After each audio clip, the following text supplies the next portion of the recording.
Hey everybody, how you doing? And welcome to the John Riley Project. And as you can see here in the studio, I've got two guests with me. The legendary Mr. Pete Neal is here on my left. How you doing, Pete? Good. Good. Okay. Your first three-person Yeah, we have like a menage here going on. So and Pete brought his good friend Mike Smith to join us. How are you? Good. Okay. So Pete has been talking about having this conversation for the longest time. Yep. And we Been want part of a couple, 3 years. Right. And we wanted to do it earlier, but COVID and other circumstances, but now we're all together. So now we can talk about it together. So you want to kick it off, Pete? Is that all the small introduction? You're giving me a lot of time. I appreciate it. 'Cause Yeah. I'm going to be telling a hell of a story. Okay, good. I look forward to that. Now, by the way, for the audience, we are live streaming this on Facebook and on YouTube. So we welcome all of your thoughts and comments, just or questions. Just type them in and we'll read them on the air. But yeah, Pete, why don't you just kind of intro into what we're going to discuss? Okay. I've been here before. Right. Thank you, everybody. We did a podcast on Eureka Moments. I've also done a podcast. We did a podcast on convergent coils. Right. Yeah. We just did a trip to Spring Mountain. You were beat out. Mike Smith did the first trip to Okay. Spring Mountain. All right. He was my camera guy for the first trip to Spring Mountain. Mhm. Mike and I go back, God, a long time, huh? Long time. A long time. I'm known as Bunko Pete. Bunko. Bunko Pete. Okay. Because we met through friends of friends in a die game where you get together as couples and play Bunko. Okay. All right. And since he had another friend, Pete, he had to differentiate. So I became Bunko Pete. And, over the years, we played Bunko for a long time. Mhm. We became good friends. And there was one common point that Mike had with me, and that was motorcycles. Okay. Yeah. Right. This story, that's the fulcrum of the whole story, is focused on a motorcycle, which I'll talk about. Okay. Yeah, the Bunko group, we did cruises together, we vacationed together. Yeah, a lot of things. A good group. Good group. Yeah. And yeah, it was a very tight, we played every month, right? Every month. Every month. And we'd circulate around different Yeah, people's homes. invite it. Yeah. Yeah. So it was cool. Very, very cool. But as I said, the one common thing that filtered down in the process was Mike and I had the commonality of a love of Hawaii Right. and then motorcycles. Okay. Those two things put together, you put motorcycles and Hawaii in the same breath, and it's a hell of a time. Yeah. For your YouTube video, you'll have the link for the circumnavigation of Maui. Okay. Okay, put that there because I'm constantly going up to people on motorcycles and say, God, once in your life, you've got to circumnavigate Maui. So that's the road to Hana, right? More. Yeah, but More. you go further. It's like a dirt road on the other end of the island, right? Yep. Yeah. We did dirt. Yeah. But we've done the circumnavigation. You go around the island. It takes you an entire day to go all the way around. Mm-hmm. Okay. And you'll go through 7 different climate zones. Right. All right. Desert. Genuine desert. Like Mhm. here in San Diego. Mhm. Right? Yeah, it's a magical ride. It's the only place in the world I've ever done a 3-point turn on a motorcycle. Must have been a tight spot, right? I mean, when they have hairpin turns, they don't blush at all. Those Mhm. are hairpin turns. All right. And like I said, I got myself in a situation where I had to make a 3-point turn. So, but I want to go back to another aspect that comes out in this story, this whole story. If you don't mind, almost a lecture rather than a podcast here. People are more than willing to. Yeah, sure. You know that I'm the son of a clergyman. Right. I was a son of an Episcopalian minister, and I was very, very, I mean, from birth through 18, I was an integral part of the Neild family at church. I was Mhm. in the choir. I was an acolyte.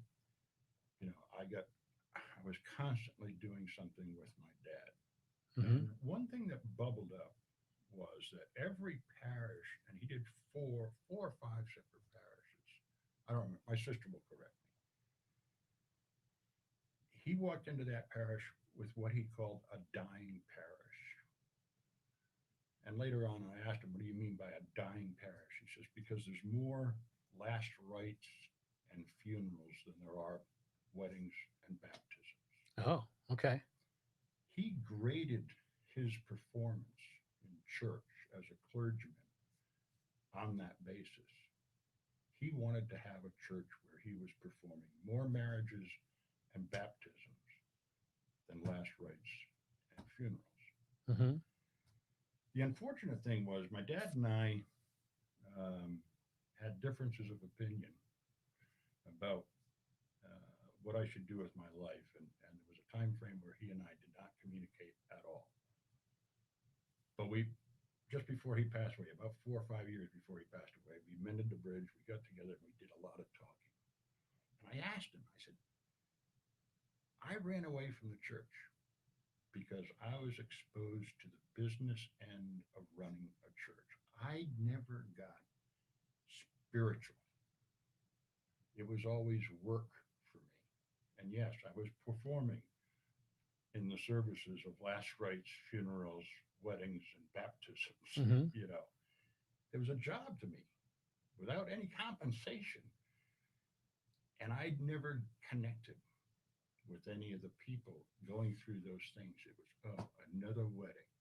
Right. Oh, this, you know. So he and I talked about that very subject. And he says, "I'm looking for someone who wants to find and understand God." Mm. And I said, "That has nothing to do with last rites, funerals, weddings, and baptisms." He Right. says, "No," he says, "those are just things that take place in a church, the organized church." But he said, "What I'm really after is I'm trying to find somebody who is motivated by the spirituality that they are involved in." He says, "Those are the people I seek out. Those are the people that I'm here as a clergyman." Okay. Okay. The reason I'm having this podcast, or I've been asking you to do this podcast, was COVID got in the way and a lot of other things. The Spring Mountain, we planned to go up there and do 2 days of filming. Yeah, we did. I made a decision based on the performance of my car that cut that a little short to 20 minutes. Just a little And, short. and I felt a little bad about that. Hmm. Okay. You told me not to worry about it because you had a good time, yada, yada, yada. But still, I felt a little burdened. Okay. Okay. So, something took place over in Maui that I also had a goal for. You know, I'm interested in the equinoxes and the solstices. I love to Hmm. do those things. I had built up an objective of going to the top of Haleakala. Mm. That's the volcano. That's the volcano. I Mhm. wanted to go to the top of Haleakala on the summer solstice, and I wanted to stand at the top of the volcano as the sun passed overhead. Okay. That was an objective. All right. How to do that? On a motorcycle. All right. Who to do that with? Mike. Okay. All right. Now here we I go. was all for that. Yeah. So I was starting to feel a little bit unsure of myself on the back of a Harley Davidson. So I asked Mike, I said, "Do you mind if we make a couple of practice runs up on the north coast of the island here so I can practice the hairpin turns, because we're going to be doing it at elevation and I don't want to screw up." Yeah. Those bikes are big and heavy, and Yep. you don't want to slow down and tip over. So we spent a full day practicing up there on the north coast. Didn't we? Or you're referring to the other end of the island that Right. we did the switchbacks and everything? Yeah. That was Matter better of half. fact, at one point in time, my bike fell over All right. and he helped me pick it up. You ever Yeah. pick up a Harley Davidson? Yeah, they're heavy. Yeah. They're a heavy bike. Yeah. Well, Very heavy. he got me upright, and we got going, and we had a good practice session. The second thing was that I had to find out about was the weather. I mean, it's Hawaii. Right. Yeah. The top of Haleakala is up there. Yeah. But you're in the clouds. If Mhm. there's a cloudy day, you're going to be in the clouds. It's going to be wet. It's going to be rainy. We may not. June 21st at solar noon may not be pleasant. Mhm. So that day we started out, and Mike took the lead, took us out to the vantage point, the viewpoint there on the south coast of the island, where we could eyeball the top of the volcano, and it was clear. Oh, nice. And he says, "You want to go?" And I said, "We haven't looked at the other side yet. There could be clouds coming." Mhm. All right. So we went up. We had, what was the name of that restaurant? Oh, Charlie's. We stopped at Charlie's. up We've in been the- there a couple times. couple of times. Yeah. Yeah. We went there, and then we went to the bamboo forest. We walked through the bamboo forest. That was kind of cool. But we were making our way to the north side to check, no clouds. It was going to be a great day. Terrific. So we started to make our way back, and we started to attack the mountain. And I'm going to stop right there because that's where I'm going to bring up the t-shirts. You got a wide shot possible? Yeah. Right here. Let's go to a wide shot. You'll notice that Mike and I are wearing the same t-shirt. Yeah. I noticed it when you walked in. I felt kind of left out. Yeah. This t-shirt I picked up. It's Maui, Hawaii. On the back is all the highways that Mike and I have been on. in Okay. Maui. All right. So I said, that's a good souvenir shirt for Mike and I. This was the year after Okay. the trip that we're talking about. Okay. So I bought the shirts. I was there. Mike wasn't. They're coming home with me so we can both have the t-shirt. And it wasn't until after I purchased them that I noticed that it had a Latin long. Oh, yeah. Oh, yeah. I could see it there. Yeah. Latitude, longitude. Where the hell is that? That's one point. Yeah, it is. Where is that one point? Okay. So you plotted it on Google Maps. Went to Google Maps, got that point. I said, where is this spot? That spot marks the middle of the road we never made it to. Ah. It's a life objective for Mike and I to do Haleakala together in a Corvette. Okay. All right. No motorcycle. Because that day, June 21st, was my last day on a motorcycle. Same here. Same there. Yeah. I came home and sold mine shortly later. Right. So Right. Okay. here we go. You ready? I'm going to tell what happened. You're gonna We started out of this little town on the north shore of Hawaii. We went through, we stopped and got gas. Mhm. We said, okay, here's the road, and here we go. And I was in the lead. And I got to a straight section of road, and the roads are pretty green on both sides. The Mhm. bushes and stuff will encroach onto the road. But I could have sworn that I saw the front end of a car poking out from behind one of the bushes. And I said, there's no way in hell that guy sees me. So I didn't brake. All I did was I backed off the throttle. Right. Mike was behind me 100 yards or so behind me. And as I was slowing down as I was approaching this car. And when I finally got to the point where I could see the driver, I started glaring at him. Mm-hmm. All right. I wanted to have eye contact. And my foot was on the brake. I'm ready to brake in case he comes out. This is something that motorcycle drivers always have to do. You're not only driving for yourself, but you got to drive for everybody around you. Right. All right. Right. You have to anticipate what they could do Mm-hmm. that could hazard you. Hmm. So I had my eye on him and I was glaring at him. Finally, we made contact, but I was almost on top of him. Okay. But I gave him my best. I had a good beard then, the long hair. I looked like you come out and you got consequences.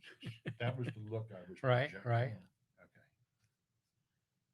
Okay. And as I passed him, I kept eye contact on him. All right.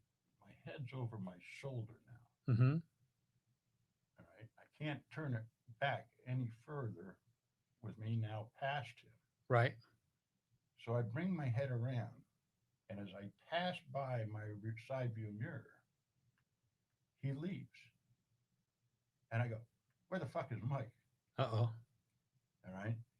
So he disappeared out of that rear view mirror. I'm coming around back front. I catch the other rear view mirror, and Mike's flying through the air. Oh no. He was hit Okay. by the BMW. Those damn BMW drivers. Mike was flying through the air towards a rock face. Oh no. So this was going to be bad. I immediately got into a U-turn. I came back around. By the time I got to him, the bike was up into the rocks. The BMW was also up into the rocks with the motorcycle underneath it. Mhm. But Mike was laying on the side of the road in a lot of pain. Oh wow. Wow. I don't recall if when you got there, if I was face down or You were still on your side. on my side. You were on your side. And the first thing I heard you say to me is, where are my hearing aids? Yeah. And they were Yeah. laying right there on the pavement. Pete, we just got a comment from Yuri on the live stream. He can't hear you when you're talking, so you might want to move that mic a little A closer. little closer? Yeah. How's that? Yuri, you all right now? Yeah, he'll comment. Tell So, me if you're okay. well, why don't you go ahead and continue and All right. just make sure you're in. All right, I'll speak a little louder. Okay, there you go. There you go. Yuri, don't worry about it because I'm about to stop talking because this story turns into Mike's story real quick here. Car started stopping. Obviously, we occupied the road. The guy that hit Mike says, "Oh, I'm going to back up." I said, "No, you're not. Mhm. You're not moving a damn inch." Right. Right. I parked my Harley in back of him, so he was wedged between Mike's motorcycle underneath his front end and me. Hmm. I'm running over to get to Mike. This lady comes up and she says, "I'm a nurse," and she's holding her credentials. She says, "I will take care of him." Wow. All right. So I'm on my phone now calling 911. All right. I got a reception. I said, "Are you talking about the motorcycle accident on such and such a road?" I said, "I guess so." And they said, "We're already dispatching police and fire trucks. EMTs are on their way." Wow. And I said, "Thank you."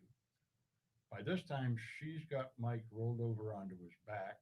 The nurse has. That's Mhm. what I remember. The helmet is coming off. I remember the clip. Yeah. And at that time, the EMTs showed up and they took care of you from that point. And it was all taken care of, police and everything, probably over the next 10 minutes, which I could tell you the details of, but I won't because the last thing I remember is standing on the side of the road by myself, watching the ambulance leave with Mike in it on the way to some hospital somewhere. Wow.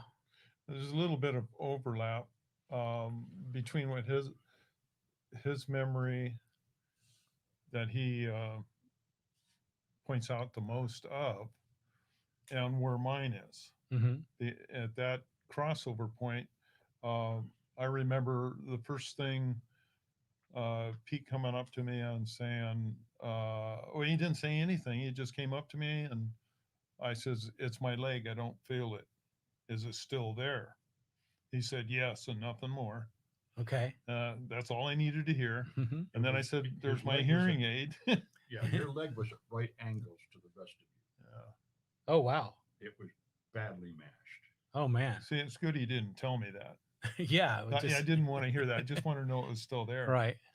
But when you there's a lot that runs through your mind just before impact, and when the impact is over. In half a second, a lot of things, right down to where's my left foot, where's my right foot, am I throttling or backing off? I was hard on my rear brake and in a skid, and looking eye to eye to this guy, um, and it appeared as though he's looking right through me. And my thought was, surely he's going to stop. I'm already in a hard brake. I can't take my foot off the brake. I know he's going to hit my leg. Um, if I do that, it's going to make it worse. There's a lot of things you think you can do, but it just happens so quick. My next thought was, it's imminent. And the last thought before impact was, I can take this hit. And then I looked up, is Pete going to know that it happened, or we continue going down the road not knowing? And I looked up and I saw his eyes, even though the distance, I could see his eyes in his left mirror, which is pretty darn amazing. Yeah, that is. How you focus in on things. And then, like I say, the overlapping in the event there, then I found myself looking at asphalt and taking mental inventory and one thing that came out was, I don't feel my right leg. And then I mentioned it to Pete. He responded, and I said, I could see one of my hearing aids laying on the asphalt. And I says, oh, get my hearing aid. I'm thinking to myself, there's a couple $1,000s right there. Yeah, at least. And then I mentioned, oh, get my cell phone. And then the last thing I remember shortly after was the woman's voice and a card being waved over my head, obviously showing her badge or ID card, and saying, it's okay, I'm a licensed nurse. And then starting to take off the helmet. Now, I think you said that I still appear to be alert all the way to the ambulance, but I don't remember after the helmet thing. I don't recall any of that. I thought you were. Okay. It wasn't until later that I found out, no, you weren't. No. Because I sat at that intersection for a long time. Yeah. And first of all, I had to wait for the motorcycle shop to send a tow truck to come pick up Mike's bike from the side of the road, tell them that I'd get their other Harley back to the shop at the end of the day, but I wanted to get to whatever hospital they were taking him to find out what's going on. And that's when I found out that he'd been unconscious from the scene, is what they said. Well, okay, I'll take their word for it. Right. But I thought he was okay. I knew he was in serious trouble with the leg, because legs aren't supposed to be at 90 degrees Right. to the rest of your body. So, that started what was, we're discussing the start of what turned out to be a 2-week nap. Yes. Did you give your definition of a Eureka moment? Oh yeah, we spent a whole podcast on it. Oh, okay. So this is that accident, Mike, is not only a Eureka moment for both of us in disastrous consequences for you and for me. And I feel guilt about shortchanging his trip to Spring Mountain. You can imagine how I feel about A, the wreck. Oh, yeah, B, we didn't make it to the top of Haleakala. No, but we can still do that. Yeah. Won't be on a motorcycle. No. But the other thing I talked about before in a prior podcast was convergent coils. We all live on a life that's spiraling around. And there are times when friends overlap. Right. We were overlapped. We were on motorcycles. We were out having a good time that day beautiful time. Yeah. Until the Eureka moment of the accident, which we had no control over, but it's changed both of our lives. There you go. That's what I wanted. That's how when I look at the Eureka phrase, that's the way I think of it. Something dramatic that happens out of your control that changes your life forever, Yeah. which it certainly has. But you, Mhm. in that 2-week time frame Mhm. where you were in an induced coma, Right. the number of injuries that he suffered is unbelievable. Yeah. It's he's got it listed A through M. Yeah. I saw the list. It's Yeah. unbelievable. All right. Uh, Maybe so- maybe you'll give us a read of that, of all the different things that happened to that guy at that accident. yeah. We'll Did go you from want me to go through those? Yeah, just list them off there. The crushed tibia, that's the 90 degree. Yeah. And the fibia next to it was snapped. A broken artery behind the knee that was bleeding internally. And my leg was swelling up from the knee down. Mhm. What was holding me together was long leg jeans Okay. still holding it together. And then concussion, 2 strokes, and 3 fractures in my spine. They call it a bruised heart, and I'm not sure what that entails, except it's not supposed to be good. And let's see, then they had to open the leg on both sides in emergency. That was to relieve the blood pressure and then fix the artery. And then problems from blood thinners that created blood clotting, which ended up going to my brain and my lungs. And that was not good. And then they had to open the other leg because blood clotting or debris from the crush got into the artery for my good leg and cut off the flow to it. So they had to open it up in Huh. a section Wow. to save the foot because it was starting to go cold. Had a crack in my foot in the bone that they didn't find until after it had healed. It had already gone through its course while everything else was trying to heal. And then I've got nerve damage. Some of it may be for life. And of course, it's left me with, because of the nerves and stuff, we're wiggling the toes, moving your big toe like you normally take for granted, where you can trip. I can trip on a grout line on tile. Yeah. It's crazy, but you learn to compensate.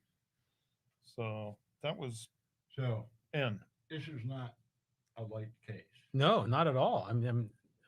Wow. Person one, the nurse that came out of God knows where.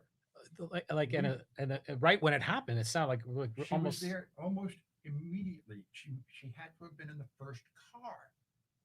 What are the odds of that Oh, happening? she was there Yeah. right away. All right. To me, it was just like, where'd I she had come just from? made the U-turn to come back and still was talking to the guy that hit him about, and I stopped him from, I parked my motorcycle and back at his BMW so it wouldn't move. And she was in my face with the ID at that point. wow. The other thing that amazed me is by the time I got to the hospital, they'd gone through all the x-rays, all the imaging, and all that stuff in the ER. They'd received him in the ER. They'd done what they could for the bleeding. They'd sent him off for all the image work. He was coming back down on a gurney. Gail, your wife, was there. Wendy was there, my wife. And this doctor in a wheelchair rolled up and he said, "We're going to save his leg." Here's a guy fighting for life at the moment. Mm-hmm. A guy in a wheelchair says, "We're going to save his leg." The fact that he was going to save his life wasn't even on the table. Right. That was a given to this guy. Mm-hmm. You know the name of that doctor? I never. No, see, I was not there. That's right. You were asleep. No, this is really important for me to hear as well. Yeah. So, But I mean, that guy stepped up. Now, it turns out this hospital over there in Maui transitioned over to Kaiser Permanente that week. Okay. July 1st, they were becoming a Kaiser hospital. Mm-hmm. All right. but not while I was there. They were still Maui Memorial. Yeah. All right. But the funny story is I go the next day, I'm going there to visit Mike to see what I can, to see what I can learn, right? I go in the front lobby, I'm here to see Mike Smith. And she says, "Oh, you mean the first Kaiser patient?" Oh, And I see. said, "Yeah." And they escorted me up to critical care. He was a special patient there with special treatment. I couldn't believe the oddball things that fall into place. A year later, a T-shirt with the lat and long of where we're gonna go. Wow. Wow. This is amazing. That is amazing. I agree. All right, so you were asleep for 2 weeks. Yes. Tell us about the dreams. Well, I'm sure in 2 weeks, anybody that has dreams in 2 weeks could not count how many dreams they may have had in 2 weeks. I can't imagine me being in this dream state and not having a whole bunch of dreams. But I come out of it 2 weeks later, and I remember I always said 5 or 6, but actually there was 6 dreams. And the reason I said 5 or 6 is that 2 of them were back to back about the same thing, but different. So I didn't know, is that the same? Just, but they were both different. Uh, to describe, starting with number one, Start with the Domino Man. okay, I call it the Domino Man because in the dream I was floating over myself. I was laying on my side, uh, up on one elbow, and I was talking to my wife, and my 2 kids were there, and we all looked the same. We had these little domino rectangular shapes in our skin, nicely golden tanned, like we had all just been around the pool for a week. And I thought, well, geez, what's with these lines? They follow the pattern of the muscle lines, and I would say it's actually kind of attractive. And and then it turns out that these 2 doctors happen to be working on my leg, and I'm watching them move them like the what's called the Robocube, where they're pushing one direction and then another, and the little dominoes are moving them with the thumb. And the goal is to find the bad domino, remove it, put the new domino in, put all the other ones back, and you're healed. We actually went to a party that same day in my dream, to a very swanky party, and Hmm. all of the people that came to the party had the same feature about their skin, and everybody, even ourselves, were arriving uh, dressed very nicely in limousines, and we were all introduced at the door like in a grand ballroom. There was most friends and family and acquaintances, and everybody was introduced uh, by the last name dynasty. In my case, the Smith dynasty. Hmm. And the dream pretty much ends with us mingling and getting to speak with family and friends and sharing old times. And then the dream drifted off. And now for number two. um, that one was about time. And I saw myself go through the accident, or a accident, and I was hit, and it looked to be bad, life threatening. And then I had a voice over my shoulder say, I can reverse this and make it to where it didn't happen. Would you like me to do that? And I said, well, yes, of course, that would be great. Hmm. And so it was done. I was watching it like a movie happen again. And uh, it it didn't happen. There was a slight change in it. And I go, great, it didn't happen. It worked. And about that time, I looked over to the side and saw a newsstand, like the quarter machines that you would open the front and get the Oh yeah, newsstand. yeah, yeah. And you can read through on the headlines. And I looked down, and it was a young girl killed in the city getting hit by a truck. Oh, And I said, I don't remember that happening. And then the voice behind me explained that when something in time changes, other things changes. And I said, oh my gosh, by me changing this, I caused her to die. And he said, yes, male's voice. Um, Immediately said, "Can we reverse it again? Make it back the way it was?" And he said, "Done."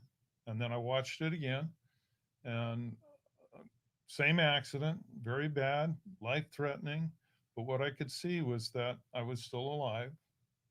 And then I looked down at the newsstand, and the news had changed to some political statement on the headlines. Right. And then number three comes along, and it was about time also. This is where I didn't know if one was running into the other or if they were separate, but it was entirely separate. It was, I was coming off of a job, a mechanical job, and a person come up to me and he had work clothes on. He says, "Oh, great, we found you." Um, the There'd been a lot of things happening in society that were not normal, and he said that the the fabric of time is out of balance, and could you help us? We need your help. I said, "Yes. What can I do?" And so he took me to a location that looked like the White House Capitol building with the dome on it. Right. Right. And inside uh, is where they had the Liberty Bell hanging. And I asked him, "Why is the Bell hanging inside this dome?" And he explained that it's such a critical point in history that if it's disturbed, it can throw out the fabric of time and everything will alter and not stay on its course. So the one that the people see is a fake. It's just for show. And it was obviously out of balance. It was like an item that you'd see on the table, crooked. Right. And they said their plan was to make it level, and that where they needed my help was to recover this particular ball. And I was to take this ball, kind of like a soccer ball, and I was to put it, when they get it level, I was to put it under a corner, and it was going to shim it in place. And at this point, I like to remind people this is a dream. Right. You know, Can't level why, anything with a ball. No. why a ball? So I, they say, "Okay, this is where you got to go find the ball." So I take off to recover the ball. I find the ball, and oh, great, here it is. I'm running out of time. I've got to get back. And I started to run back, and I tripped and fell. And when I did, I dropped the ball, and it rolled across the street and down into a storm drain.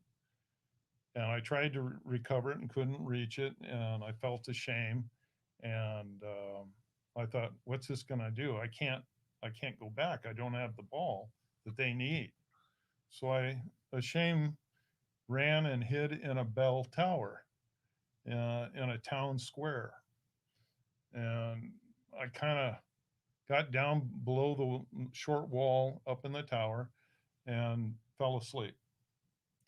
When I woke up at dawn, I looked over the edge to see what kind of changes had taken place. And I thought, well, it can't be so bad. There's the milkman down there delivering milk to the porch, and uh, the flag is being raised in the town square, and newspapers are being thrown on front porches. And then all of a sudden, oh no, is that milk truck being driven by Goofy? And he's driving crazy all over the street. And the flag gets upside down. That's Mickey Mouse raising that flag. That's not good. And the Donald Duck and his boys are throwing the newspapers all over. Oh my gosh, what could this mean all over the world? I've really let them down. And then I felt a hand on my shoulder that says, "Great, I found you. I know what happened. We've recovered the ball, and we still have time. Come with me." And I can still help. And he said, "Yes." And so, shorten the story up, we made it back to the uh, White House building, and they leveled it out. I put the ball in its place, and it held it, and it was level. And I felt so grateful that I had a second chance. Hmm. And I turned to thank the worker that came to get me and his helpers, and there was no one there. And that's where it ended. And then I think I'm number 4 now, right? That's amazing that you, in your dream, you were able to affect, like you say, the fabric of time, Uh-huh. and you were able to get things right, to rebalance the world, essentially. I was given the opportunity, Okay. where in my mind I know that there's a lot that I can do. Um, Given the there's a opportunity. lot of stumbling blocks in our way when we go to get something done. Hmm. And in my case, I literally dropped the ball, and that went through my head in the dream. That one should be titled "I Dropped the Ball." So this is all happening during the 2 weeks that you're in an induced coma. Yes, uh, and they corrected me several times, saying that it's not really like we all understand induced comas, but they use drugs now. I guess they refer to it as a dream state. Put your mind into I don't know, some sort of dreaming, relax portion. And this is continuous for the entire 2 weeks. It's Yes, not but like, although I couldn't tell you if I had all 6 streams in the very last 5 minutes, right.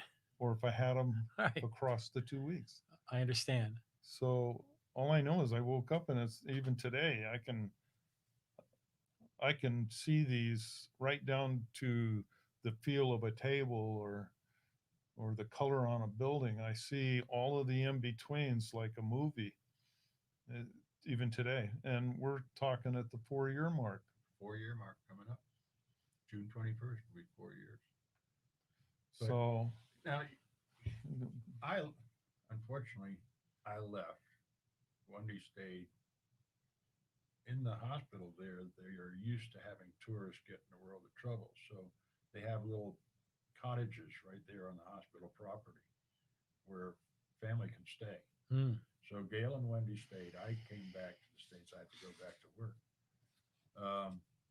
But it was 2 weeks there. How much longer did you spend? Because Wendy only stayed until who was it? Your daughter showed up, right?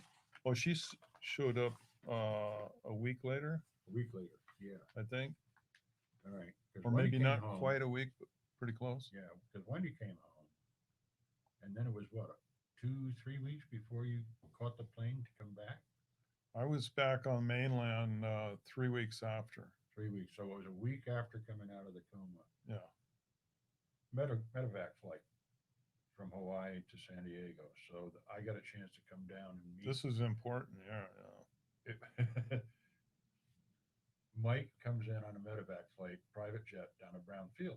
Hmm. He's plane pulls up. I'm going, God, back in my engine days, the engines that are on this aircraft were my favorite engines to work on. Oh, okay. 2 each CF-34s from GE Lynn, Massachusetts. And I Mhm. said, he came home in style. Yeah, you right know? on. But yeah, they took him out of the aircraft on a very elaborate mechanism, so he stays level on the stretcher all the way to the ground, and they wheel him across the tarmac into an ambulance and off to the new Kaiser Hospital. Yeah. Yeah. That So that was pretty cool. Yeah. I says, perfect flight, CF-34 engines, Yeah. the smoothest engines, no vibration whatsoever on that flight. I remember the boarding of the plane. That part, I was alert on. It was in the gurney and right on up like an elevator.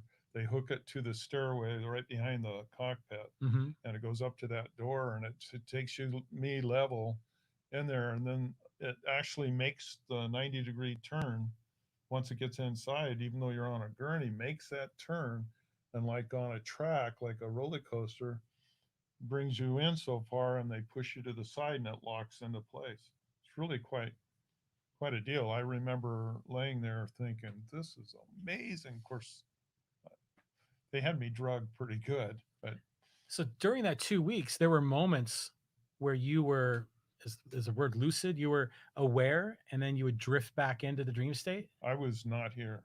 I was as far as this reality, I never made it to this reality for the entire 2 weeks. Okay. I didn't know I was in a dream world. It was so real that even you'd go, well, hi Mickey, how you doing? It would just everything is your new reality Yeah. in the dreams. Yeah. That whole series triggered a way of thinking on your part over the last 4 years that I I'm gonna let you get there, okay, in due Which course. part? Your spirituality. Oh yes. I mean, Okay. it's the dreams and that dream state that led to that. Correct? Yeah. Yes, this is all the Eureka moment. All these dreams, all six of them, have led to a point where I am today, and grateful for it. Number four, I think, was the next one, which was about love, and uh, it's probably the longest one. But see if I can shorten it up here a bit. Basically, I was leaving another job, always related to work clothes somewhere, and I'm walking in a field next to a chain link fence, and off in the distance I can see some warehouses, and it's kind of tall um, shrub and dry grass area that I'm at. And all of a sudden there's a loud boom and a bright light, like lightning. And when I open my eyes, geez, I'm okay. What happened? And now I'm part of the chain link fence, You're part of the chain link fence. meaning that when I look down at myself, I see the chain link lacing its way through my body. Oh I'm wow. actually laced into the fabric. So you're kind of like Like on part like of me, I had like a leg free and an arm free, mm-hmm. but right through the other arm and several passes through my body, I'm part of the fence. I can't move. Interesting.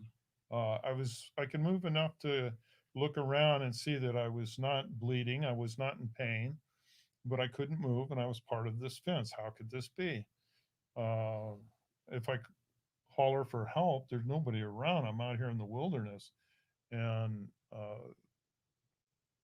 well, lo and behold, somebody comes up and we're close, and says, "Boy, you're in a fix. I think I can help you out here. I need some help." So he takes off for a little bit and comes back, and he's got helpers, and they basically cut the section of fabric out that I'm laced into. And there's enough of the fabric going with it that they need to lay it down on its side. I can remember the dust and the straw from the grass and everything floating in the air being hard to breathe with the dust and the fiber and everything. And then they roll it up like a carpet, and I'm in the middle of it and just being rolled right on up. And then they uh, keep rolling me across the field to a dirt road where there's a flatbed truck, and they get me up on chain link fence and me up on it. Then they go to a location where there's like an army field hospital, temporary uh, tent hospital, and then they discuss what to do about the situation. And eventually they cut all of the excess fabric off, and the only thing left is the piece that actually laces through me.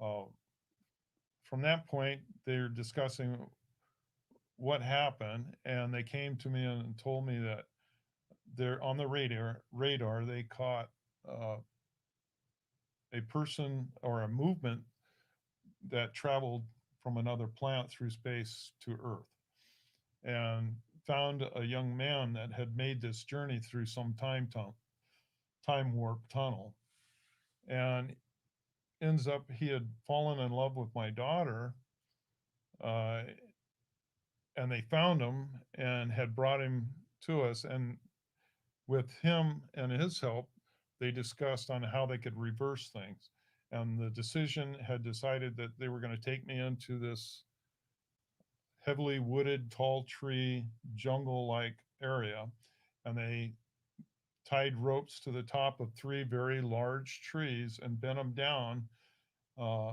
with the idea they're going to tie it off at a spike in the ground. And then they put a net on it, rope net. And I was to get in it, and the young man was going to get it. And at the count of 3, they're going to cut the rope and they're going to sling me back along with him back into the time tunnel that he traveled in and send us back. I realized that it couldn't be reversed. They couldn't send the metal back. It's going through my body. That means I'm going to have to leave. So we said our goodbyes, and I figured I wasn't going to see my family anymore. And after the goodbyes, the countdown started up, and boom, they cut the rope and we're slinging. I can remember that period is like in slow motion. I can hear the trees cracking and the snapping of limbs and force taking place. And I looked over at the young man and I said, "Thank you so much for uh, helping make this reverse and go back to where Mhm. life is normal." And he he said he had learned a lot. And just about at the full throw, and we're about ready to be slinged off, there was a bright light and a loud boom. They had fired off a cannon to simulate the lightning strike and the noise to simulate the whole reverse process. Mhm.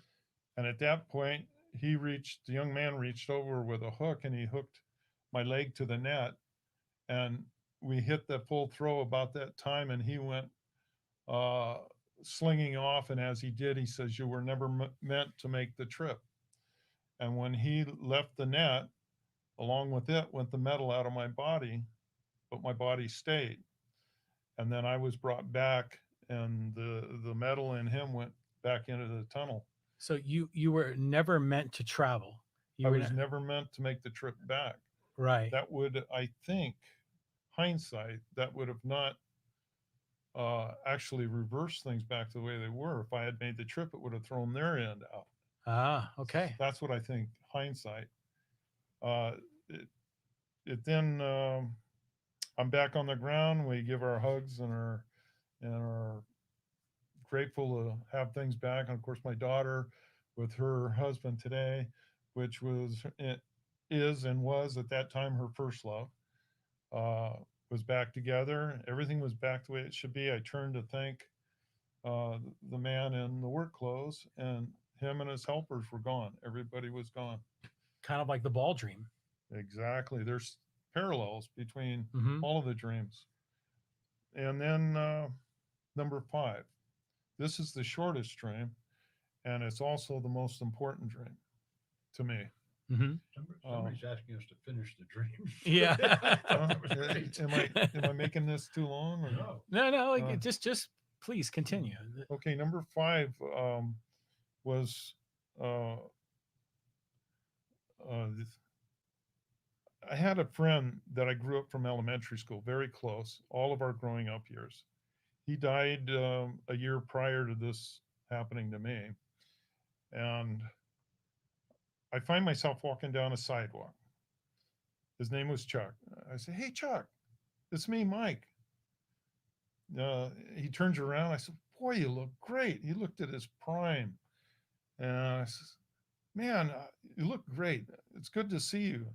And then we went back and forth a little bit about, where you been, and he says, "Wait a minute, what are you doing here?"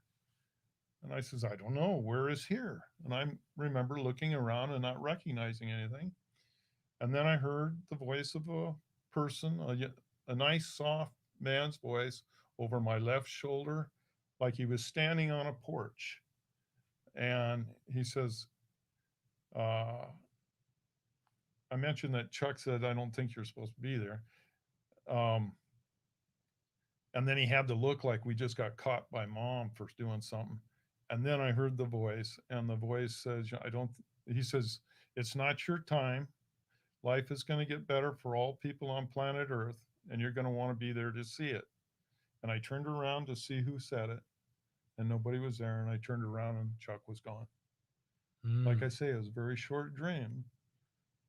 He didn't say you're going to go home and you're going to win the lotto and life's going to get better for you and everything. He says life's going to get better for all people on planet Earth, and you're going to want to be there to see it. But again, it's not your time. Yeah, he said it's not your time. Hmm. And so I, well, today I believe that was Jesus. But Hmm. I guess we'll get to the summary. But that's similar to other people that have had dreams when they, or experiences where they were approaching death and they were told it's not your time, and then they return back Yes. to the current reality. Sounds like you went Right. through something sort of like that. During Hindsight, yes. Yeah. But at the hindsight, yeah. time, I was just on a sidewalk. He's suffering 2 strokes, blood clots in both legs. He's going through a serious medical condition. I mean, I go back to the guy in the wheelchair that says, focused on, we're going to save his leg. His life was threatened. Yeah. Well, yeah, for sure. Multiple medical causes Mhm. for dying. Big blood he survived. transfusion. Yeah. Wow. They went through a lot of blood too. I'll bet. But I can't stop there. There's number 6. Okay. But wait, there's more. No, this is really good. No, Yeah, it would be this is nice to great. just let it in there with that dream, but there was a bad dream. Oh. And this one, I found myself kind of tumbling in what I call goop, like just like a liquid mud goop, and my hands appear to be tied behind my back, and my ankles are tied. I can't move my arms or legs, but I'm floating and I'm holding my breath, and I'm underneath this liquid. I don't know how long I can hold my breath, but luckily, just about the time I'm gonna gulp in this goop, my head comes above the surface, and I'm able to get a gulp of air. Mm-hmm. I can't see because of the goop on my eyes, and back under I go. This happens in my dream about, I don't know, a half a dozen times, and I'm beginning to wonder, am I going to make it to the next gulp of air? Am I alone? Where am I? All of these thoughts going through my mind. One time, the question, am I alone? One time I came up, and when I gulped for air, I was able to squeeze a look across this top of the goop, and I could see somebody else in the goop also, and it appeared as though they were dead, no life in them.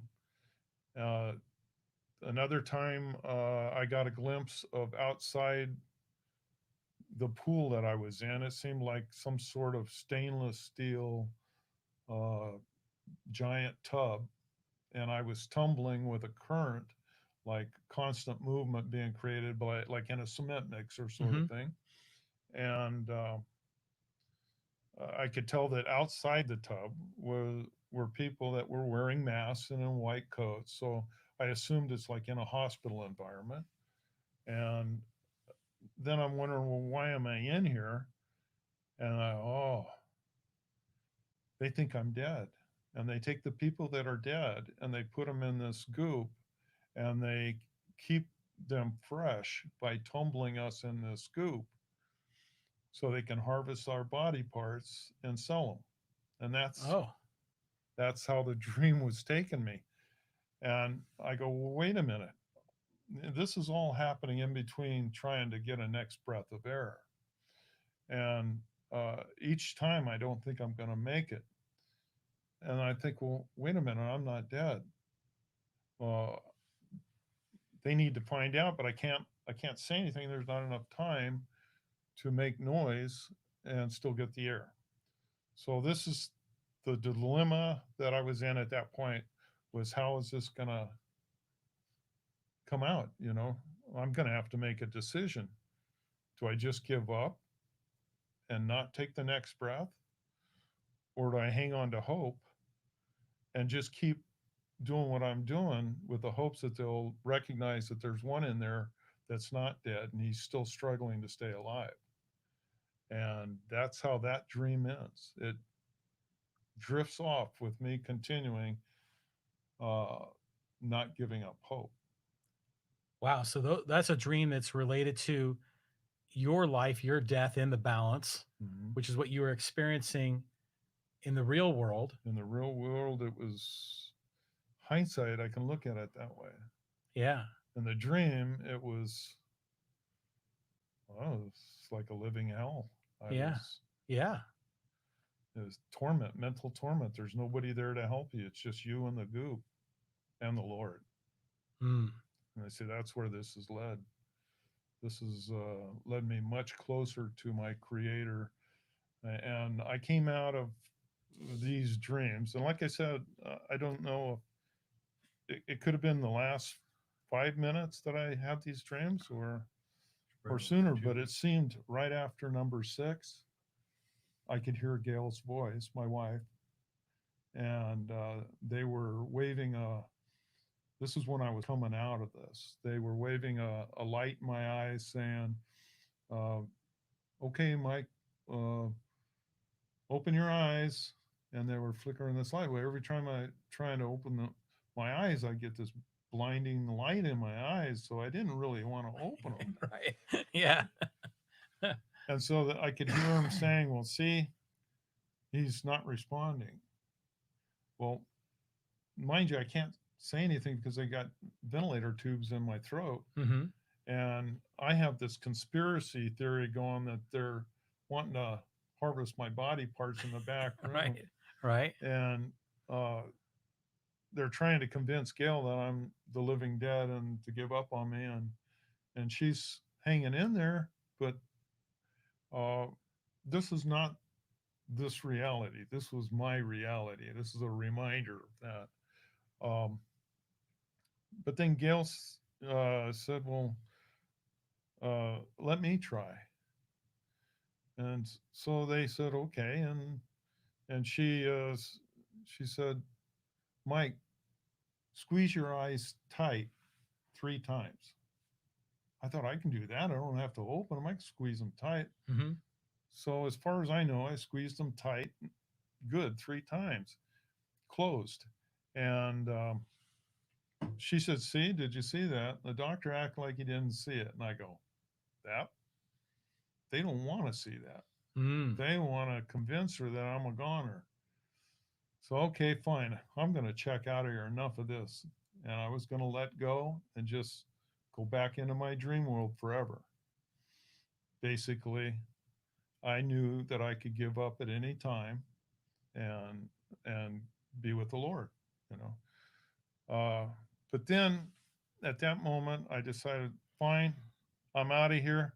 See you all later. And I gave thumbs up. I'm out of here. And just at that moment, Gail says, "Give me thumbs up." So my mind was telling me the story one way, reality was another. Now, because of one of the strokes, I was had lost the use of my right arm. I didn't know it, and also because I had been putting up some fight, they had my wrists tied off to the bed rails, and what had actually in reality had happened was my left thumb went up, Mm. an obvious. In my mind, they both went up. I'm out of here. I'm checking out. All right. You know, and so at that moment, everybody saw that, and I heard a lot of on my side. I could, what happened? All of a sudden, there's a lot of noise in the room, and people sound excited, and I was just checking out, you know. And then I could hear Gail say, "Get those tubes out of him right now." And so they started pulling them out, and I had been trying to cut them off with my teeth. That was my fight. Was I felt they were trying to do me in with those. Um, in any event, great, they're going to take him out. I got to let them know I'm alive, which kind of relates back to the goo. Mm. And I realized that I'm I can't say anything. My vocal cords are dried out from the air that they pump in. And I came up with you got to say something, and you have to say it with everything you have, with all the volume you can get up. And what are you going to say? And I'll say the word wife. And so when they pulled the tubes out, I came out with this. It sounded like uh, Gail says it sounded like a big squall.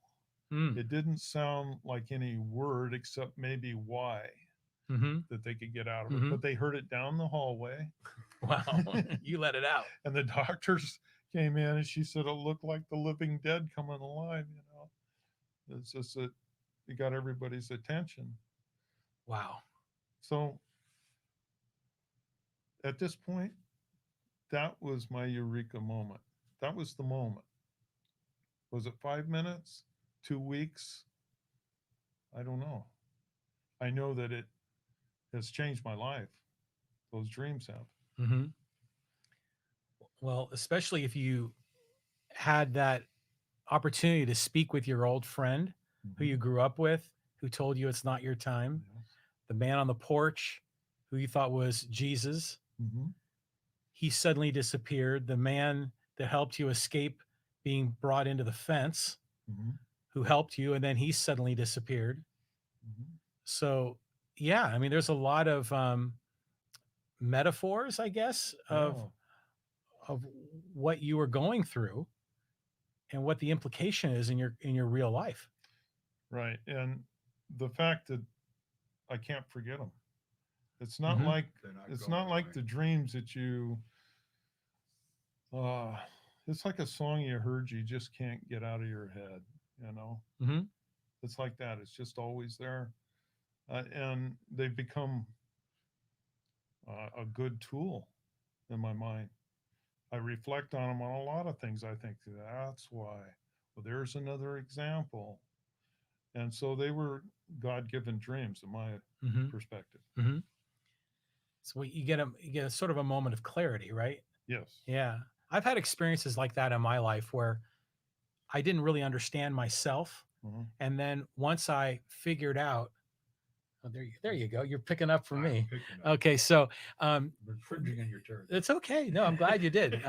So we're trying to get the video here working correctly. But no, Yeah. there are times where, as I was growing up, I had all these kind of unusual things that had happened in my life or weird experiences.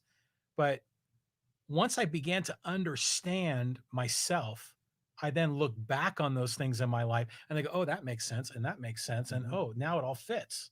Mhm. So you kind of went through some sort of a version of that. Oh, big way, I'd say. Yeah.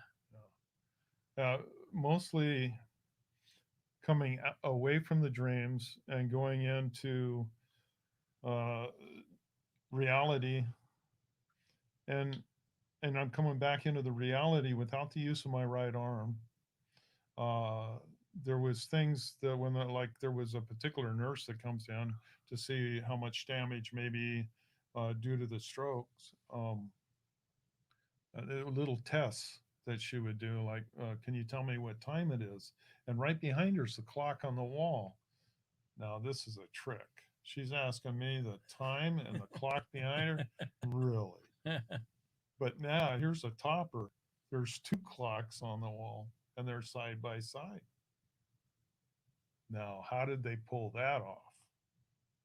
Fact is my eyes were not superimposing. I was seeing two separate clocks on the wall. I don't even know if I ever told you that, Pete. I can understand though. Okay. He's saying here with the big glasses. Well, can we take the leap to what this means to you on a spiritual basis and how Yeah. this really changed your life? I'd love to hear that part of it. Well, from the nurse on the road, I see it as an angel. We don't have her name or address. She was just there at a particular moment. We haven't been able to find her. We've been trying to find that woman, Wow. and it's like she doesn't exist. Wow. And Pete told me, uh, I was talking to her, or heard her say something like, my work is finished here. And he says, I turned around and she was driving away and nobody got her information. She didn't drive away. I never saw her. she got up and left, and I was so focused on what the cops were doing at that stage of the game, but I never got to say thank you. Mhm. Nothing. She Well, it's just like your disappeared. dreams, where Exactly. Absolutely. the person shows up to help, Mhm. and then you go to thank them, and they're gone. Exactly. Yeah. Now, obvious, Pete saw the doctor in the wheelchair, Yeah. but I wasn't alert at the time.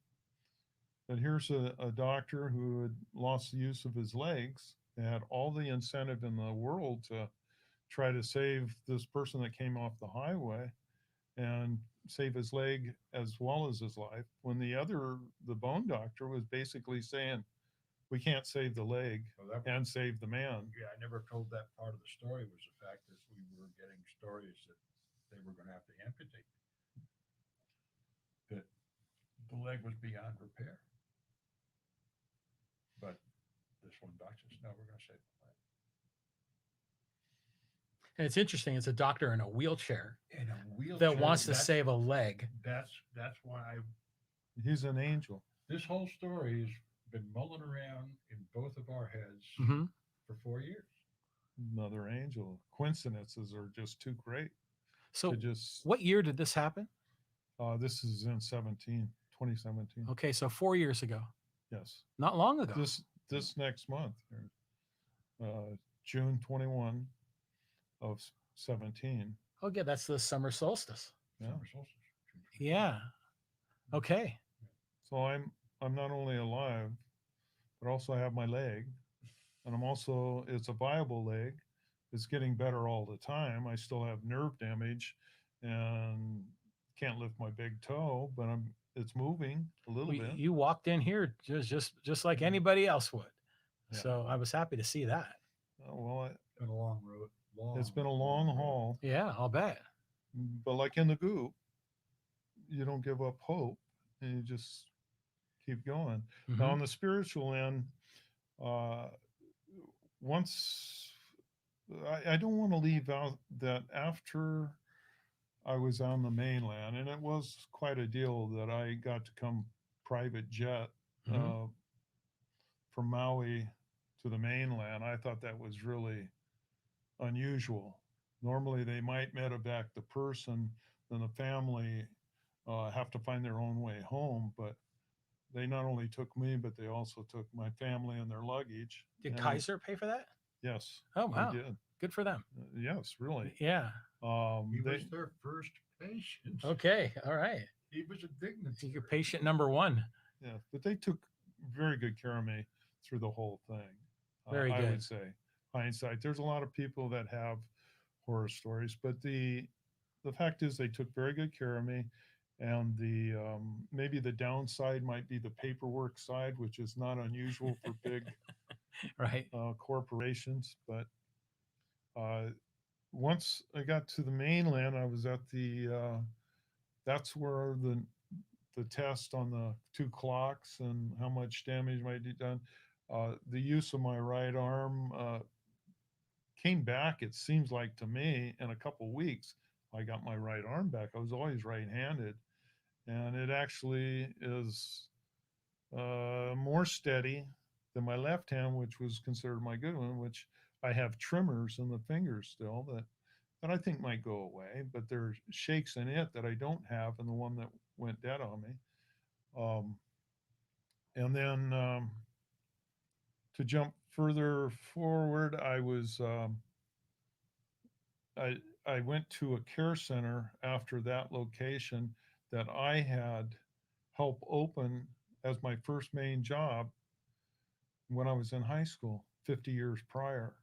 I mean, I helped open it. There was the administrator of the building, and I was unpacking the beds, and it was a California convalescent hospital, and it's in the La Mesa area, and I helped open it right down to putting the tags on the walls and everything. 50 years later, I'm a patient in that care center. Wow. It changed ownership, Mm-hmm. and I'm grateful to that because back in the day, 50 years prior, the people that went in generally didn't leave alive. Mm, So it was kind of like the last place you'd see. right. I didn't want to go there because of that. And then my kids went and interviewed him and found that it was a whole different setup. They want to get you up and going again. So that was an interesting thing. I would sit with other patients in there, and they had fireplaces in their rooms, and the other patient would say, "Yeah, this was a hunting lodge back when, and this was a honeymoon lodge back when," and I'd be sitting in a wheelchair going, "No, I used to like those fireplaces." And it Right. was a convalescent home back then. Hmm. So that was an interesting period of time. Then I made it home, and I was in a hospital bed at home, In his and family room, screwed up game nights yeah, entirely. No Because, more bunko, right? you know, yeah. Not to mention our sleeping quarters is upstairs, and when you don't have the use of a leg, and to look at the stairway and wonder, am I ever going to be able to climb those stairs? These are a lot of the things that when people go through a traumatic injury, that you start trying to find out, how you're going to Sure. overcome the next problem. But we had a person come to the house that was basically an advisor to the accident, and he asked me how I something about spiritually and how it's affected me, and I said, well, I feel much closer to my creator now. Okay, I'd had a couple strokes and a concussion and still recovering in a hospital bed. But the next question he gave me, I didn't know how to answer. He says, "So what's his name?" Mm. And it's like the two clocks on the wall. My head is going, "Well, God, does God have another name?" And this is in my head. Gail said later, "I never said that." So things happen that have gone through this period where I don't have the answers as to why I didn't answer. I thought I did, you know. But he recommended that it might be. I came up with something like Jehovah or something. He said, "Well, that's one of them." And then he Yahweh. turned, yeah, and then he turned to Gail and said, and then back to me and says, I got this church I go to. It's a Bible study church, and it's up in Alpine. I highly recommend it. Give it a try sometime. I invite you. And so while I was still able in a wheelchair, we made a trip up there, Mountain View Bible Church in Alpine. And they they didn't come across like I remember in my early years, where it was a business. Pass the hat, where's the money, and all this business end of it, which relates to which is why I left the organized church Mm. because of that aspect Right. of it. So, they've never come across that way. They saw me coming in, and they right away, it's a small congregation. I right away felt like I belonged. They went down, moved one of the center aisle chairs so that my wheelchair could go in there, like up front. And the very first time that I heard the younger minister up there, uh, it was like he was talking to me only. How did he know all of those right things to say? And it's been a couple of years now, and it hasn't changed, except I'm walking in instead of being in a wheelchair. And it's been 2 years now, and I never get this. Uh, it's all about the money. Hmm. It's all, we just want to talk about the Lord. And one of the things when I first saw my son, I told him the very first time, that was when I was at Kaiser here, that I said, Bert, I think Jesus spoke to me. And then he mentioned it to a friend of his that was very much in the spiritual end of it and Bible study. And he said it was interesting that I said Jesus instead of God. And all of these things I'm now learning from what I thought I knew before. when it comes to the Bible. I cannot excuse that book in my life anymore. I now want to know what's in it. I want to know about Jesus and God and how they are together as one, and it connects. Everything's coming together. It's connecting. Life Incredible. is better in a lot of ways because of it. Wow. Another thing that I need to throw in at first, especially going to church, you're supposed to forgive those that harm you or your enemies. Forgive and those that trespass against us. Is Or that in that- the Lord's Prayer, I think? I'm supposed to forgive the man that ran into me. Mm-hmm. And I look at it as he never even hit his brake. These are thoughts that go through my mind. And he seemed to just trying to take me out.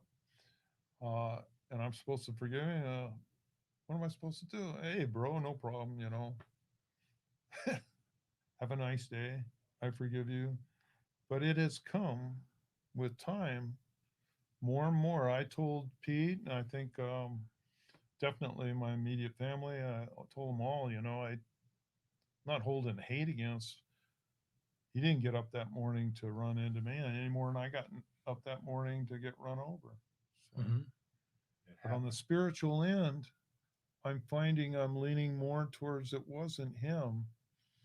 It was the evil forces in him that allowed this to happen. And like me saying reverse the action of my accident on that one dream, how certain things I believe are allowed to happen spiritually in your life because of the better good of the big picture. Right, right. And that's where the spiritual end keeps coming into my life now today. Oh, It's an amazing story. It is. I mean, this is unbelievable. Something that Mike and I did in a frivolous moment 4 years ago. well, yeah, and plus, it's like we're gonna go through kind of a summary here. I don't know if we've already done that or not, but one of them is like the Domino Man, the very first dream. Now, that one didn't particularly have a man in overalls that turned around and disappeared. That was doctors working on my leg. I got fixed and I went to a party. Hindsight, how does that parallel with the other ones? I look back and I go, maybe it was a prediction. I thought originally that the dream is just showing how well we've come along with repairing broken people and getting them fixed. But here, looking in hindsight, 4 years later, we've gone through a very big changes with the pandemic that led to us coming up with a vaccine that saving lives. That parallels off of it to me, and then also the political changes. There's a lot of confusion. I look back on it and I see that life has gotten better, like in the party afterwards. Our families were having a party, everything was good afterwards. It's not just about the medical had gotten better. See what I mean? Yeah, That's I how do. they tie in. We got a 3-way podcast out of this. Yeah, we did. Yes. Yes, we did. It's this story was not in my head when I did Eureka Moments. Eureka Moments was a very selfish, self-centered point of view where I talked about my decision to ride submarines. Right. Okay. You're talking about the time that you take in places like Pahrump where you settle with your life, Mm-hmm. the things you're doing. I think it's a necessary thing for all of us.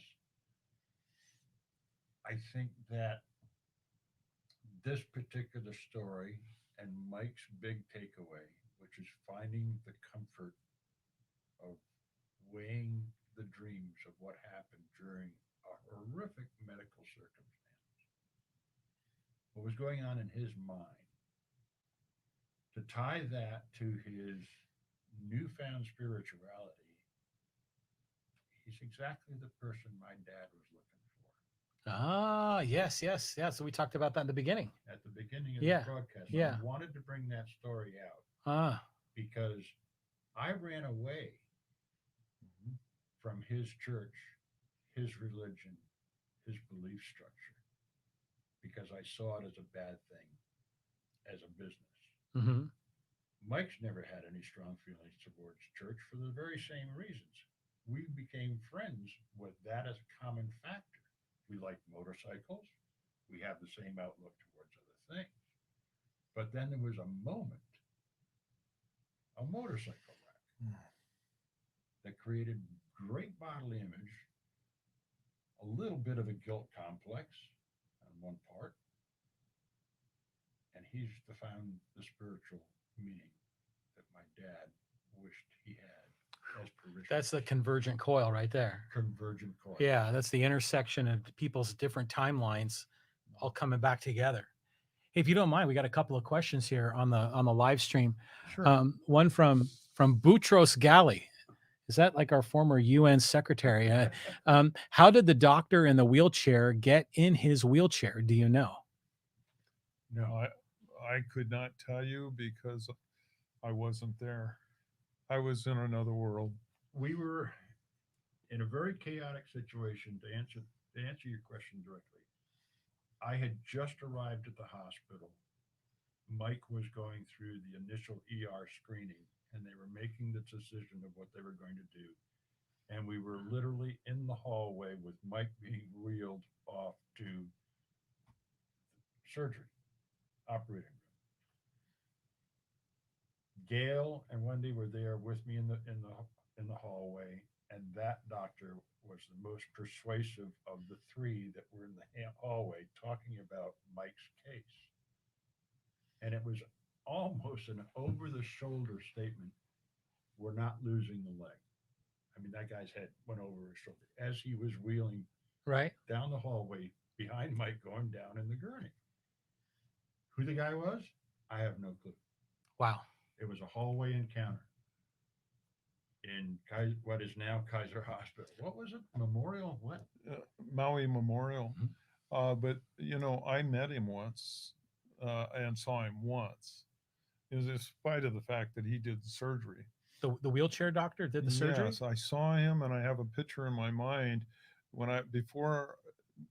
my story is it was before I was leaving for the plane, but I'm sure it was probably a day before. He leaned forward when I was in the gurney and made eye contact and says, with given time, you should have one day a viable leg. I'm sitting here with a viable leg. 4 years later, but it's a viable leg. It didn't say a perfect leg. He said a viable leg. Yeah. So how long what did it take you till you could walk again? a year and a half, 2 years. Wow. I'm probably closer to 2 years.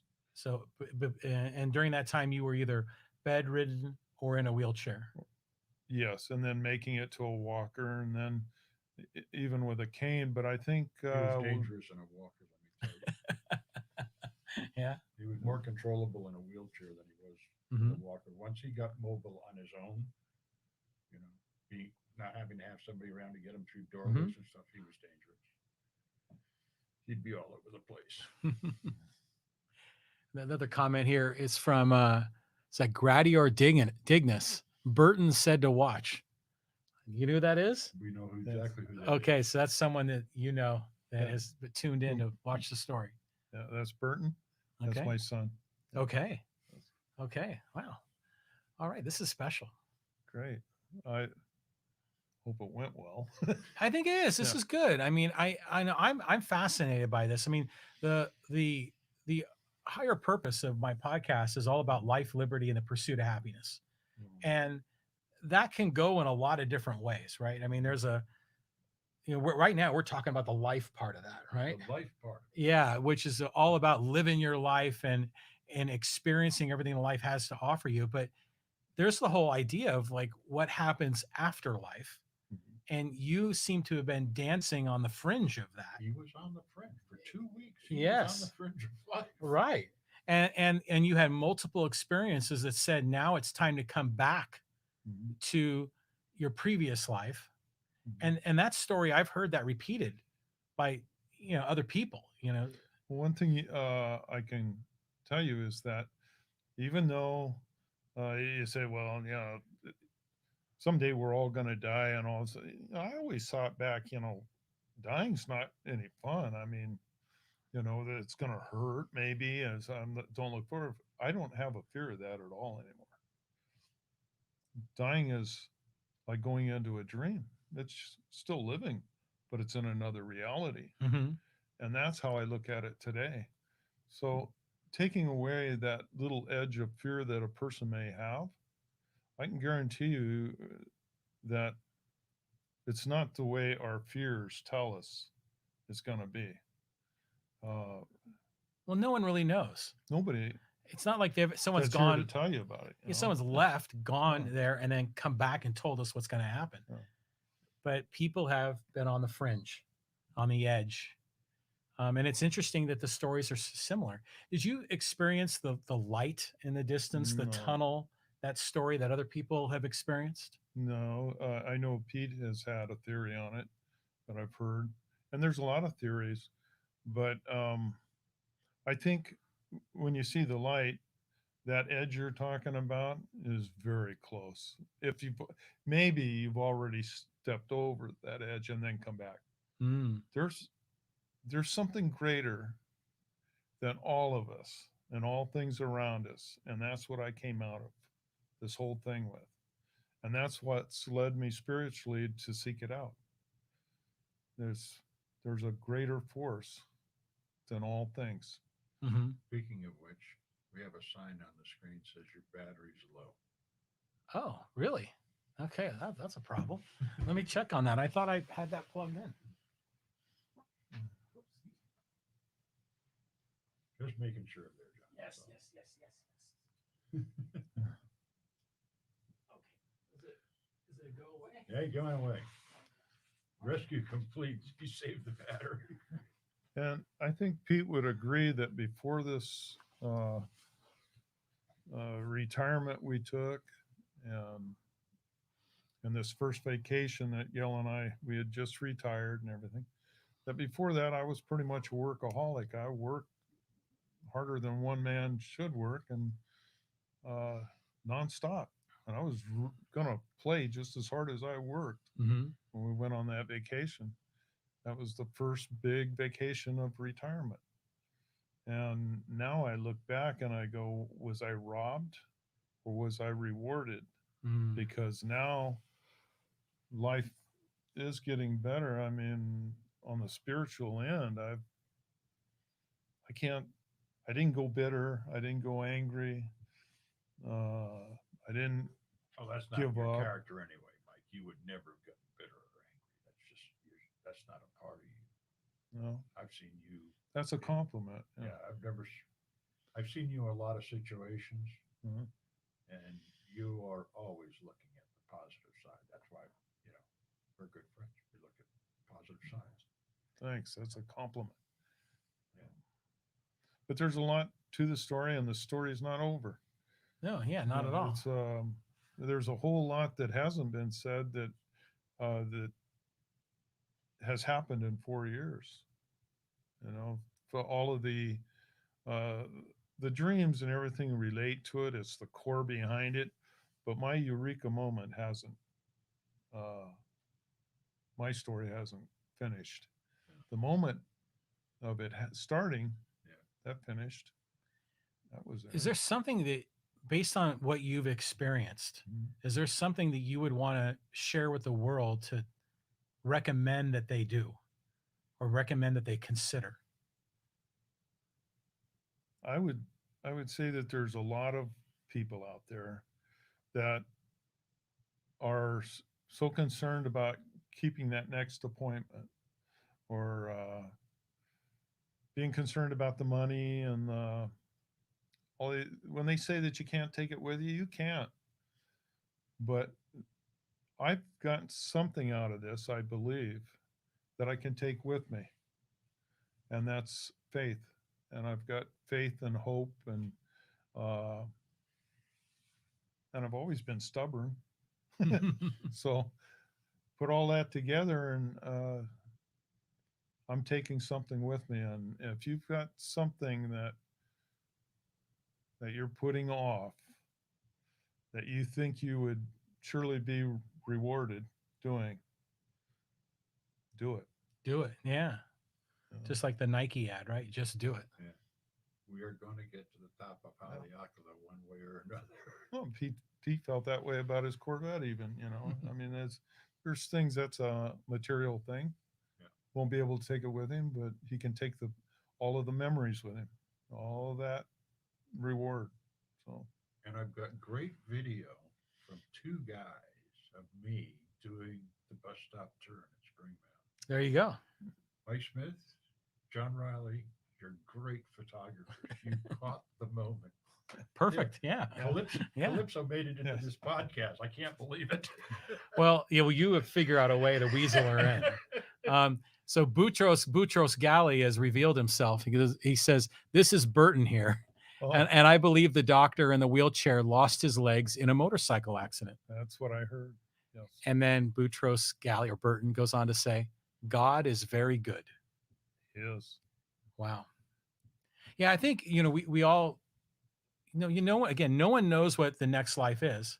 And, we have these stories that are told to us about heaven up in the clouds and the angels and the harps.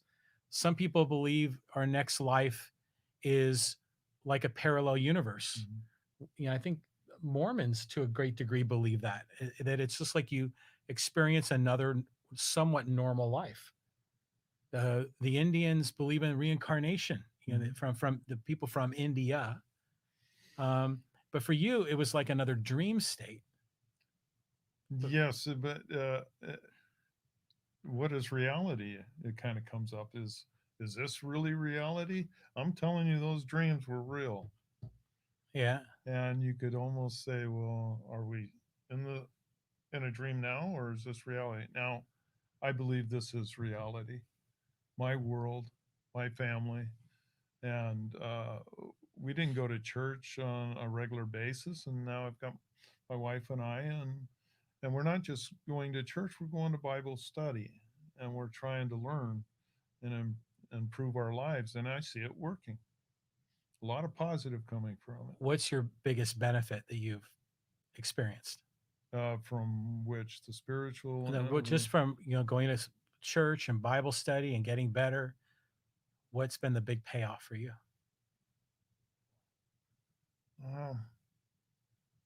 I think finding a friend in the Lord. I mean, there's something outside that I never took. I always told the story when people say, "What do you believe in?" I'd say, "Well, it's kind of like the battery," and then they'd think, "Well, you're a loony," I said, "Well, the battery's got like your car battery's got a positive post and a negative post, and the positive being good, and the negative being the bad part. Well, in theory, negative pulls from positive, and the theory of the electrical part of it. And so I'd always say, keep your positive post charged. And I told that to a friend of mine that was given 3 years to live of cancer. He called me back 4 or 5 years later and said, thank you. He said, that was one of the best things that somebody could have told me. I've been trying to look at the positive and keep my positive side charged through a lot of negative times. Yeah. So, because that way you don't give up hope, and you have something to live for. Yes, and it was a good thing to tell him at the time. I look at it now as, boy, was I just being really naive or what? But I'm learning so much more now, and Pete grew up with it. Maybe he turned away from it, but I never did. It's So. important to understand that I turned away from the organization of it, the mechanics of a church. Okay. I still have my belief structure. Mhm. I maintain that belief structure. Does it occupy a significant amount of time? No, because it's always been there. It's always a part of me. It's a part of my life. You're going to love the hell out of this. It's a part of my life while I'm here in this that I perceive. From my perceptions of this world that we live in, Mhm.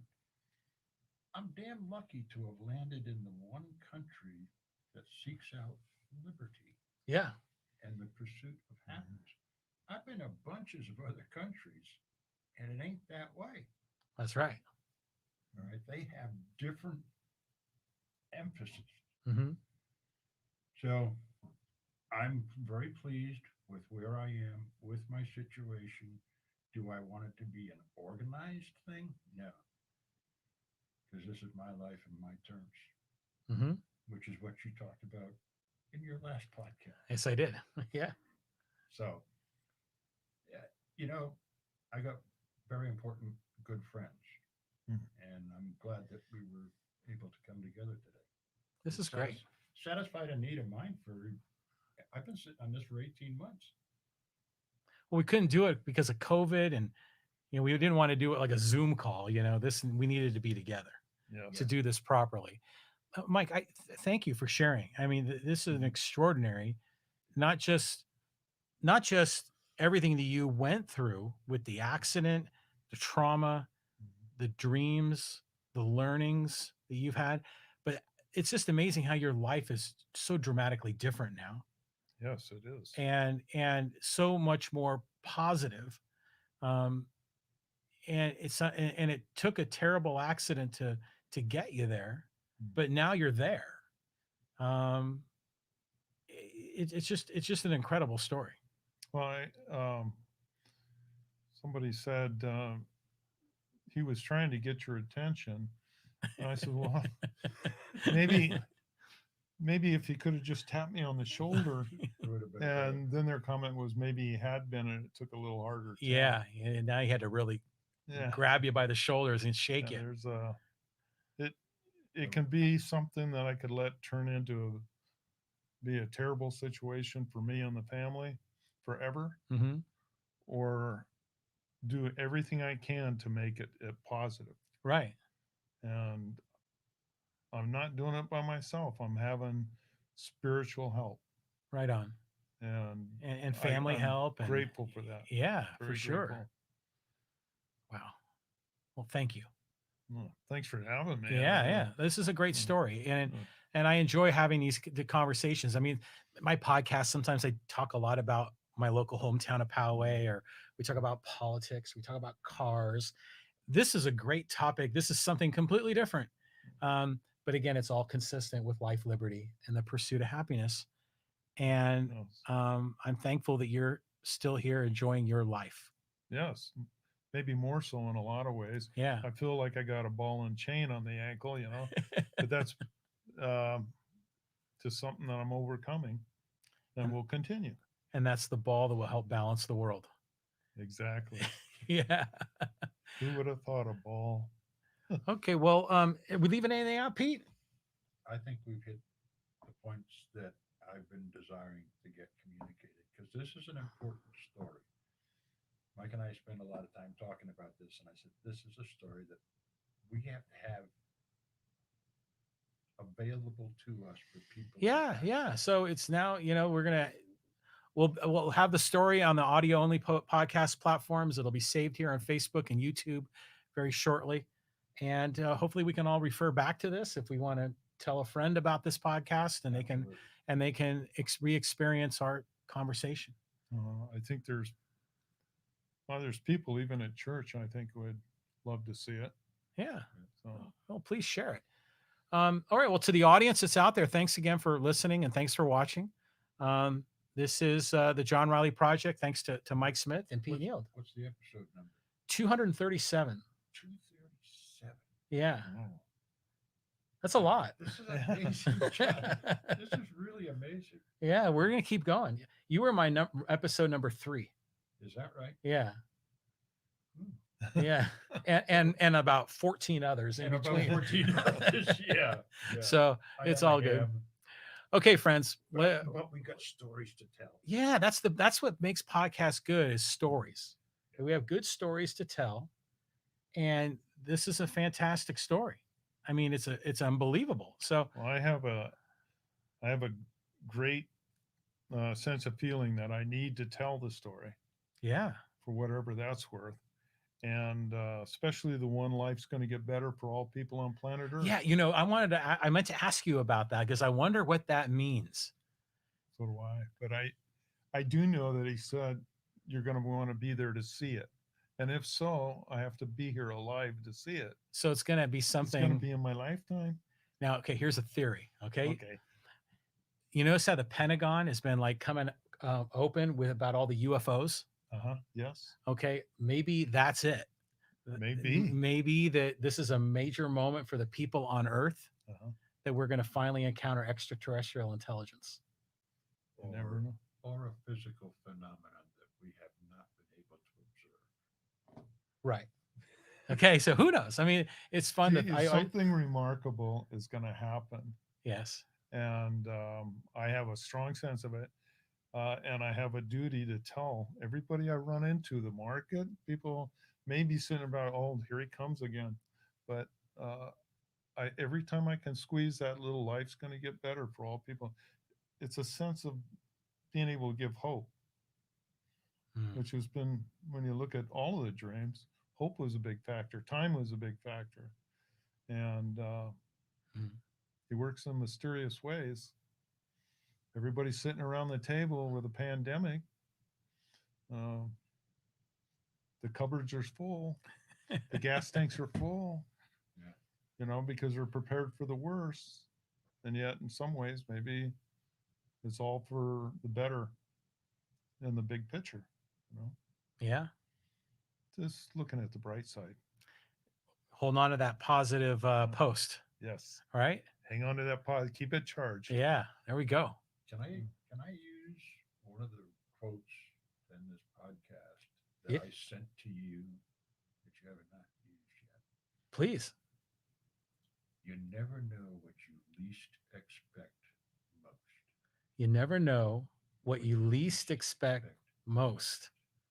This story is in there. in Okay. the mix. You just never know Mm-hmm. what your priorities are and how they're going to hit you and how you're going to react. Now, That's right. One big point Mm-hmm. to all the motorcyclist people out there, and please drive like you're driving for everybody else around you. There was no reason for that accident to have taken place. Defensive driving could have been in place, and we didn't do it. We had an accident. I might add to that the biggest reason I sold my motorcycle wasn't because it was any fault of the motorcycle or me as a rider. I wanted to leave it on a good note. And I knew that the worst thing for it was to sit in my garage. So it's moved on to a new life. Got a new one. Oh. Yeah. Nice. Okay. It's- All right, friends. Well, thanks again for joining us. Episode number 237 of the John Riley Project is it's in the book. All right. We'll see you later, friends. Bye-bye.